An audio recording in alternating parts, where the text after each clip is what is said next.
Okay guys, so here we go. We got ourselves the road test of the Blackvue camera. Well, installation of this here camera was rather simple. Basically all I did was stick it to the windshield using the mount with the two-way tape and essentially plugged it right into your 12-volt port or cigarette lighter. Didn't get fancy with running any of the cords, cables, or wires as of right now. We'll see how the camera, stacks up before I do a proper installation. One thing I will say is upon reviewing the footage is nice and crisp. However, there is the stamp in the left-hand corner of the date, which is not too bad to have, as well as the Blackvue, stamp in the right-hand corner as well. So I guess, they have to advertise their cameras, but so far I haven't found a way to shut that off. I suppose, if you were doing video editing and stuff, you could probably crop that out of there. But I guess, well, it is what it is. So pretty much, guys, let's do the road test here. I will shut the audio off, and, well, we'll see how she captures the basics of the road. So of course, here's my final thoughts on the Blackvue camera. It does record in a larger file size. 30 minutes is about 1.33 gigabytes. 5 hours and 20 minutes is about 16 or so gigabytes approximately. It does record in 1-minute clips, and I haven't found a way to extend that. However, when you do put it through the video editor, it all mashes together perfectly fine. There are no IR LEDs, meaning for night vision. My past dash cameras have had those little lights that do compensate for complete darkness.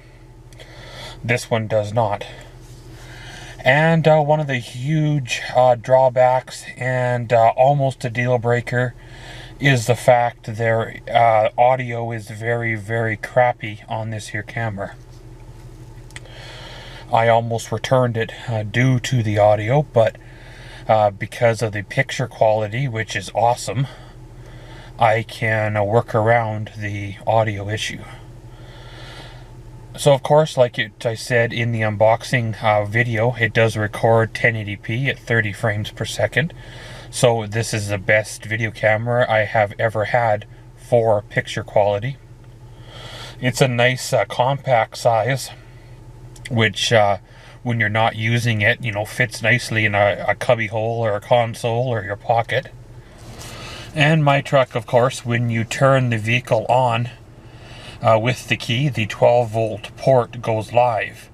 And when you turn the truck off with the key, of course, the 12-volt port goes dead, meaning that the camera, well, loses power and then gains power with appropriate function.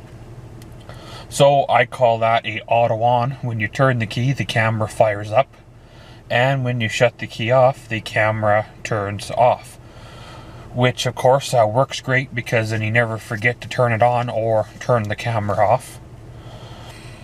Again, the night vision is okay. As you've seen by the footage, the night vision with street lights and low light areas, worked fairly well. But when it got into a only headlight situation, as you've seen by the video footage, it grayed out or greened out.